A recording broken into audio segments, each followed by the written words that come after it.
That's a couple of great yarns, isn't it? For us to have to find some. Uh, it feels like I'm falling downhill here.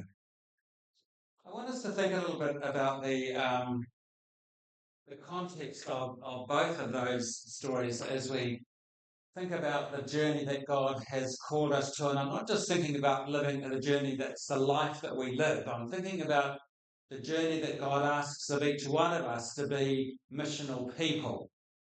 Who knows what that means? What does it mean to be missional people? Well, biblically, it's a very, very, very, very simple concept. It just simply means being a people that sees their neighbour. That's all it means. A people that sees their neighbour and wants to give their lives for the neighbour's benefit. And so the object of mission is to find out who our neighbours are and to move towards them and let the divine move in and through us into the lives of those people that God wants to minister through us. What we don't often think about in the biblical world, both in the Old Testament and the story this morning, it's very graphic, but also in the story of the gospel, is that the missional world God calls us into is a very uncomfortable world. It doesn't think the same as we do. It doesn't live with the values we live with. It has different ways of doing things. And our tendency is to say, well, that's too far away. Let me move to somebody who's not quite so bad as that person. And so we have this amazing ability inside of each one of us to select who we will go to. We will make the decision. Thank you very much, Holy Spirit. You may be around and you may be speaking to me, but I'll listen to my own voice because I don't want this job to cost me too much. I want to be in control of it. I want to be comfortable. I want to be able to do this at my own pace and just as far as I want to take it. And we claim with that mindset to be missional people. The truth is that destroys the very object of being missionally inclined. And so that both these texts gets us to understand that the world God asks us to go into is a stormy world. That's the point of Jesus walking on water. This isn't just a wee ditty where Jesus is skiting and showing off. We say, look how good I am, I can walk on water, I'm better than all the other gods, nobody else can do this, and you'll never be able to do it without my help. That's not what it's about. It's about Jesus saying to the disciples after that he's dismissed the crowd. He's in deep grief because John, his cousin, has been murdered, and he wanted some space to himself. But the crowd came and he followed them to that place. He fed them, he taught them, he looked after them. And then he said to the disciples, get into the boat. I want to dismiss this crowd. I want to send them off with a blessing. That's what that word means. I want to send them off with a blessing so they know that God is alive in their worlds. And he sends the disciples out on their own, as if to say, well, you're not going to be part of this blessing. It's a strange little phrase. But the idea is that he's got something in mind. This is a planned journey. The disciples get out on the boat. There's all this turbulence going on. The storm is flying over them. They're petrified. They're holding on for grim death. And the boat is starting to sink and they're all jittery. And in the midst of this fearful kind of illusional world they're in, they see this appearance like a spirit, like a ghost, like a taniwha. This is kind of thinking in terms of the ancients, that there's a mythical creature out there, and he is bringing us to death.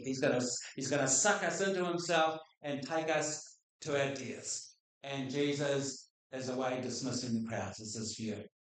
And so their missional world is to be alive to the presence of God, to have the strength to go through that journey of storm, and to find the missional life that God gives us in the midst of that journey. So Jesus comes and Peter recognizes, but he's not sure. He says, "Is that?" And the Greek is all over the place. Is that kind of you? Is that Jesus? Is that you? And then Jesus simply and then he says, when he realizes it is, he wants to come, so he gets under the water and he starts walking towards Jesus. The point of this whole story isn't that Peter can walk on water, isn't that Jesus can walk on water. The point of the story is when Jesus sends us out on mission into the storm, He will always be there to grab us, to be with us, to help us in the midst. And the key to the story is Jesus reaching out and touching Peter's arm and holding him. And Peter has the sense, I'm right, I'm saved. Save me, Lord, he says. Jesus reaches out and grabs his arm and saves it. And in the midst of this missional journey, the promise is the Holy Spirit, this creature, will always be lurking around, this creature that we call the Spirit. And sometimes in the most unlikely cases, we find ourselves journeying and calling out, save me, God, save me. And Spirit, this creature, reaches out and holds us and it brings us to the boat. And the storm around about us begins to settle down. And so the missional journey that we're asked to go on is primarily a journey into a stormy world. The apostles, when they went into Rome and they went into Ephesus, when they went into these places, they weren't just happy little people on a crusade. They had their lives in their hands. The threats of death were around them all over the place. They were confronting principalities and powers in different cultures, and they gave their lives to this journey of reaching into the neighbourhoods that the Spirit asked them to go into. Now, I want to more particularly look this morning at the Old Testament reading. This is another quite a misaligned text. It's one that when we read it, we think, what on earth is going on here? The reality is the sons of Jacob were not saints. Did you get that out of the story? If you got nothing else, you got that. They're a murderous, jealous, insecure, fretful, violent bunch of brothers. Say maybe Reuben and Judah, who kind of wanted to soften the blow. They still wanted to be part of it, but they wanted to soften the blow. But there's something deeply aligned in this text that makes us wonder what it is about the patriarchal period and why is it so important. The patriarchal period is important because it's in this period that God chooses the lineage that's going to create the tribes of Israel, that the whole nation of Israel is going to settle on, and their worship is going to become a part of this great ministry, missional ministry to reflect to the world God's presence. And so if you and I were choosing disciples, would we choose 12 men quivering in a boat, afraid of the shadows, afraid of the storm? Would we choose these sons of Jacob who were a murderous bunch of evildoers? Nowhere in the book of Genesis are these sons treated with any kind of respect. They're not appreciated by God. They're not appreciated by anybody. But God chooses these 12 men to become the pillars, the tribes that will create eventually the nation of Israel. And Jacob himself, the father of these 12 kids, is one of the most shadiest creatures in the text. And we think, well, God, if we were doing this, we'd be planning, we'd be looking for some good guys. And I think this is where I'm wanting us to be thinking about in terms of this Old Testament reading, and indeed in our own lives. Because I have a fairly strong feeling this morning, many of us are not involved missionally, we're not involved with our communities as deeply as we need to be, because we feel like we're not good enough. We're not good enough. We need a dose of holiness, and we need to somehow read the Bible more, and we somehow need to pray more, and we somehow need to fast and beat ourselves up more, because we'll never be good enough to be able to be the people who carry God's presence into our neighbourhood. And the very object in both of these readings is to speak against that very thing. Who's glad about that? Who thinks you're saintly enough this morning to change the world? I've not been at this preaching business for over 50 years. I sometimes say to God, I say, God, what on earth are you doing? Taking such a dimwit. But the reality is, God chooses dimwits. He chooses ones who know they are weak, who know that in their own strength they don't have the capacity, they don't have the charm, they don't have the things that are necessary, but they have touched Jesus, and Jesus has touched them and called them into this. And despite the storm, those things that come at me or you, despite those things, Jesus holds us to that course that allows us to go into our village and into people's homes and into places where we're able to share the love that God has for this incredible world that He's created. So I said in my preamble in the newsletter and in the theme that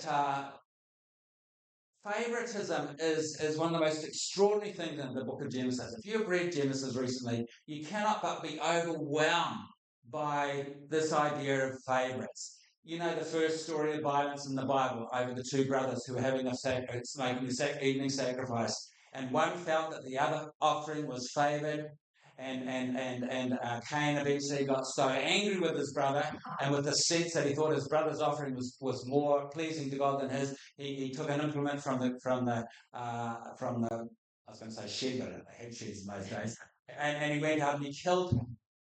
And Abel's blood cries out. This jealousy, this sense of favoritism, right from the very beginning, permeates the text.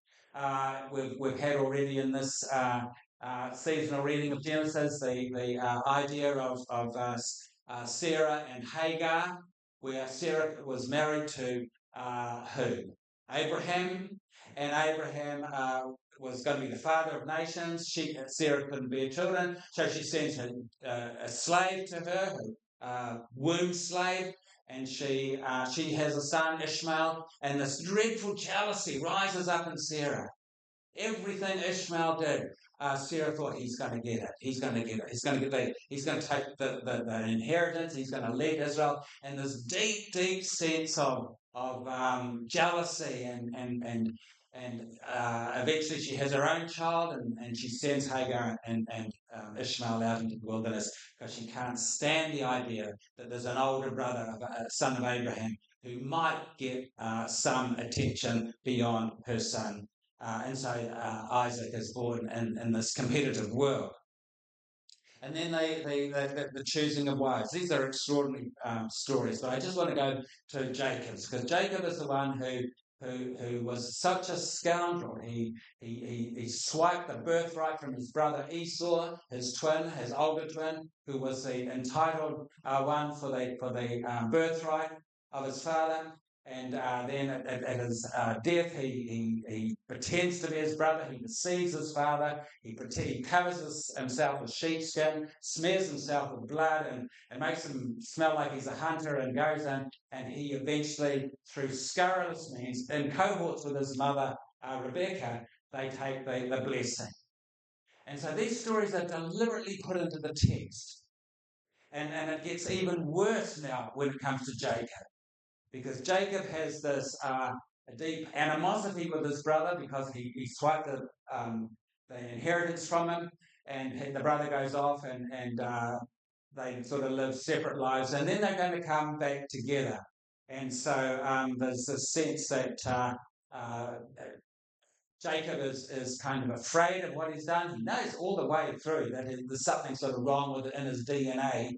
And he eventually goes to his mother's, Rebecca's brother Laban. He's a farmer who lives in Canaan, a little over the hill from where they have settled. And he goes to Canaan to really to get a wife. That's his deepest desire. Remember, he goes to the uncle's farm gate, as it were, and at the well he sees this beautiful woman, Rachel, and she's watering the camels.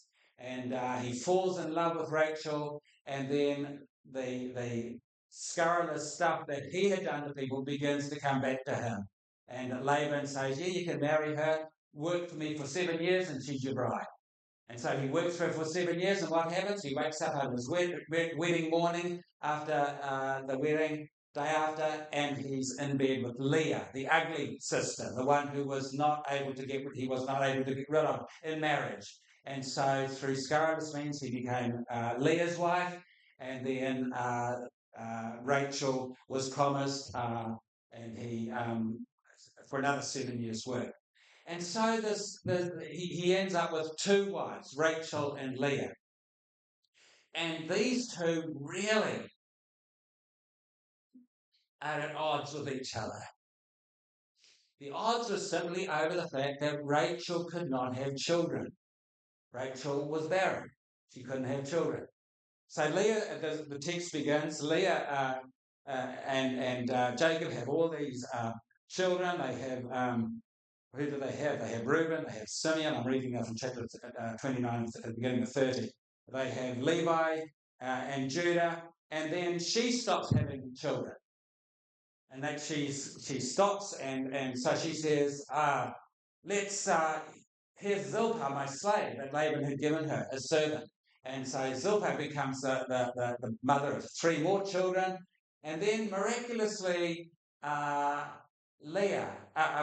has a child. And so 2 more children, 1 more child was born, Joseph.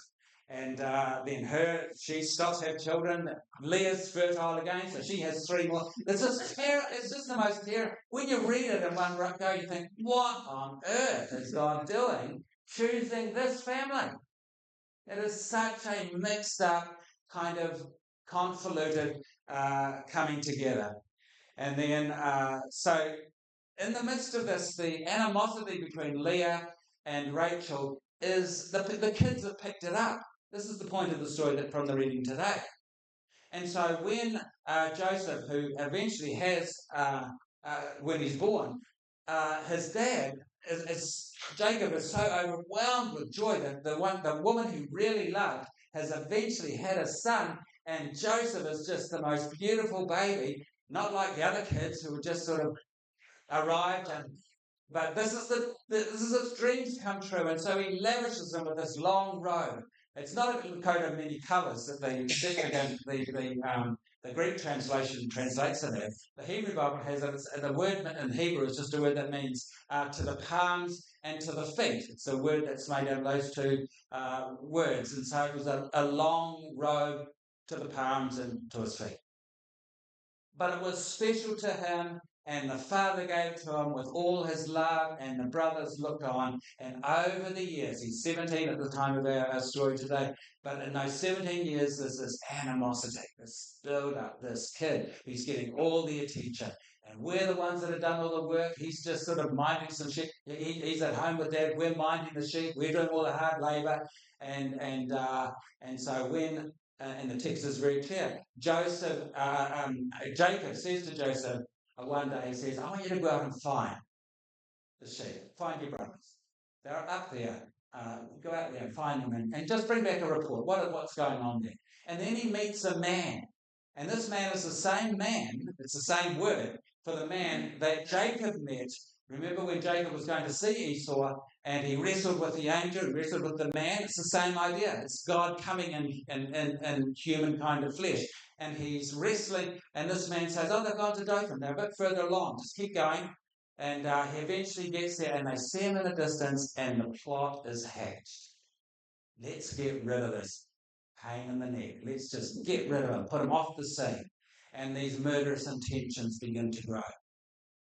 And we all the time we're reading these stories, we're saying, God, you're in the midst of this. And he is. He's like a ghost. He's like the ghost that's in the gospel reading. He's in there, he's sort of figuring to see him saying things in little bits and pieces, but he's not a real figure. He's this kind of ghostly apparition that's kind of leading things and closing wounds and opening wounds, and it's the strangest story. But at the end of it, we get Jacob, of course, his name has changed. He's never called Israel, particularly in those readings. He's always Jacob. But in Israel's tradition, his name is changed. The angel certainly changed his name. God changed him from Jacob to Israel. And so the tribes of Israel, out of these 12 kids, and interestingly, I don't know if you find this interesting, I find it hugely fascinating. Joseph is not one of the tribes of Israel.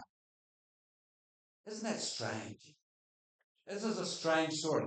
But Joseph's 2 kids that he had in Egypt are named in the tribes of Israel.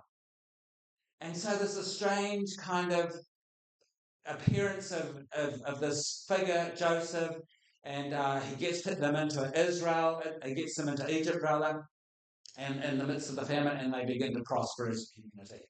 And so this manifestation of the ghostliness of God is haunting the text, but it leaves us with huge kind of questions about what is the intention of God? Or what's the intention of telling these beginning stories? And how does it affect Israel? How does it affect you and I when we read the stories that Jesus told, or we read the stories, these great patriarchal stories?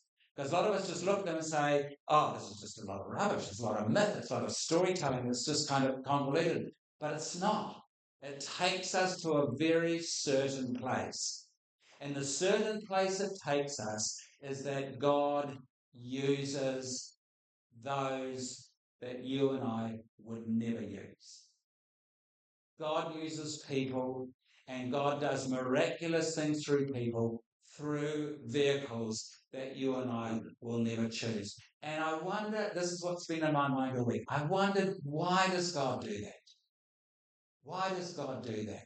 And I've come to the conclusion it's only those who know that they have done things wrong and who admit their faults, which is why Anglicans, I think, have a confession so regularly in their liturgies, because we know that we are human. And when we know we are human, when we know we are fallen creatures, when we know we do things wrong, we stuff it up at every point, then we have an appreciation that Jesus reaches out and touches us in the storm and moves us into those places he wants to go. Those people who are sinless and saintly, they don't need Jesus to touch them because they can do it all by themselves. This is part of God's ability to gather a broken world and touch it in a way that the brokenness of that world is transformed in a way that brings life to all those that are affected by brokenness themselves. And the task of the one who's reading these Genesis stories particularly is to begin to say there is purpose here. There's something in these stories that God is wrestling with all of us. And if I was to ask you today, how many of you feel like you're in a storm? I think probably all of us will think, in some ways, personally, there are things going on in our worlds. That's normal. That's not because the devil's picking on you. That's the normal plight of humanity. We think, what's the point about our children, our grandchildren, when the world's burning itself up and wars are bombing everybody, and Ella picked up some of those ideas in her prayers this morning. And I think that's right. We think that somehow the world should just be peaceful and quiet and we just live in our own sinful corners and do our own little thing and undisturbed. But the reality is Spirit always wants to enter into the storminess of the world. The bigger the storm, the bigger the miracle. And that's what that heart specialist discovered in Gaza. I mean, he hates what's going on and hates what Israel's done to that community, but he knows the power of the presence of God in the midst of the ministries that are going on powerfully in those places. And so it is with our political world. We have New Zealand in the middle of a political year. We're in this place where all these promises are coming, and you'll notice all the promises are saying, we're going to make it smooth and beautiful. We're going to make it so there's going to be no humps in the roads. There's going to be no traffic jams. There's going to be nobody sick. Everybody's going to... And what a load of lie. Because it's absolutely impossible. And it's not how God's designed the world to be. God has designed the world to be troubled. That's the nature of giving human beings free choice. Obviously, give a child freedom and they're going to be naughty. Or is it only my grandkids and my kids? You see, and that's the reality. The world is, but how we now as missional people engage with the troubles and the storminess of the world depicts the reality of our own salvation. Whether Jesus has grasped our arm and put us into this boat, which is the place of protection where he is, and allows us in that position to go into the world that God asks us to reach. And that's the hard task the disciples are learning. They have to dismiss the crowds. They're learning this in the boat. When they get out of the boat, they're straight into ministry. They're straight into that place. But how are they going to go? Wanting the world to be beautiful? No. They can see the sick. They can see those bound up. They can see those that are troubled. And instead of saying, well, we'll give those to the government to look after, the age concerned can do that, these people can, they said, we will bring Christ's presence to them and we will see Christ touch them and draw them into that place of safety. And so the task, the missional task in this Pentecost season isn't just to sit and imagine a beautiful, pure, clean, altogether world. It's to see the world as it really is, as the world of Jesus was. It was brutally troubled. You can't even imagine around Jerusalem 3,000 crosses with political criminals nailed to them or tied to them, dying in the sun and with birds of the air eating them to eat. You read some of the commentaries of this period, and it was absolutely brutal. And these Christians who were following Jesus were ones who were prepared to enter and engage with those principalities and powers that created just those kinds of worlds. And so my question for us as we come to this part of our service is, what are we doing in this political climate? What are we doing amidst the storms that we're in ourselves? Because the natural thing is just to curl up in your boat. I know from my own personal journey and just the pain that I've been going through a little bit at the last swim, but you just want to curl up and say, no, I don't want to go. Last week I was speaking in Targa, and I thought, what am I going to Targa when I can hardly walk? But you just know when God is calling you, something deeper than yourself moves you into these places. And your ministry, what you do, becomes important. I've been deeply affected this year with our kids' programs in the church. I don't know whether you've visited some of those programs, but when we go to Kids and Coffee, and I just go to the lane, only's free, and you end up because I'm usually the only guy there, and there's all these mums, and there's a few grandmothers there, and that's quite nice. But just to see these people, these young mums with their kids, and some of the kids have got emotional needs, and they've got concerns and cares, and they're feeling like, what's the point? What's the point? But just to be a presence. I was sitting at a table the other day, just in the far corner of it, and I was reading a story to Arnie, and I ended up with 3 little girls around me that were all listening to this story. And then I saw one mother come out with a phone, she took a photo, and then another mother came and took a photo. And I thought to myself, what's going on here? There's something. But what they were saying was their children were in a safe environment. They were being loved, they were being cared for, they were being taught, they were being instructed, and it was not hard. I didn't have to have a biblical degree to do that. I didn't have to even have a Bible study. I didn't have to open in prayer. I didn't have to have an altar call. You see what I'm saying? There's something about our ordinariness. The kids are coming. We've got kids with ADHD and Asperger's, and they're all over the place. We had a birthday party yesterday for our grandkids, and there's 2 or 3 of these needy kids were there. But and the parents were there picking them up, and I just thought that the appreciation that they have, that people are gathering their kids, that they're being part of a community that can help them get through with all the storms that are swirling around in their own worlds. And I think, God, I wouldn't have retirement any other way. I don't want a nice, safe village where I can just sort of play bowls and swim every day and just look after myself and be pampered and massaged and yes, you would.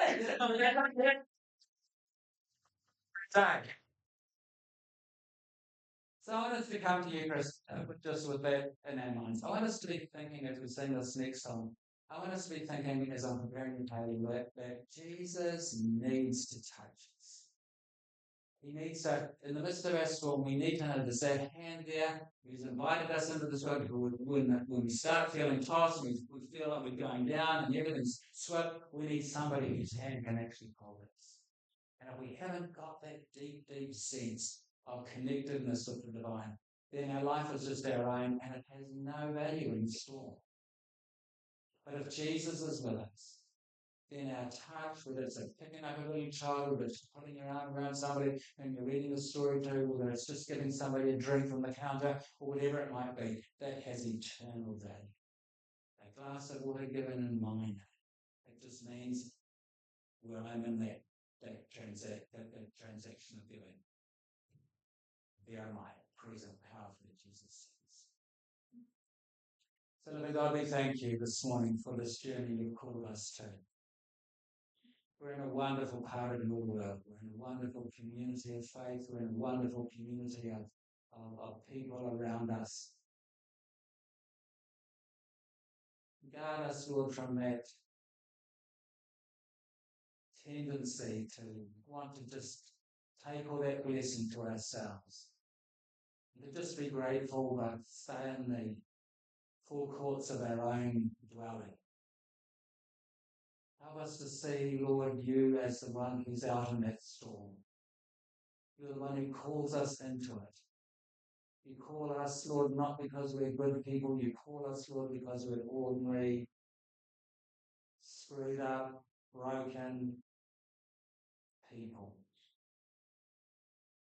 And that touch that you have on our eyes is that touch that gives us the grace to treat those around about us with that same sacredness that you have of us. So, Lord, as we prepare now for Eucharist, help us to sense your touch as you come to us and feed us and give your life to us afresh for this week we're about to serve you. In Jesus' name.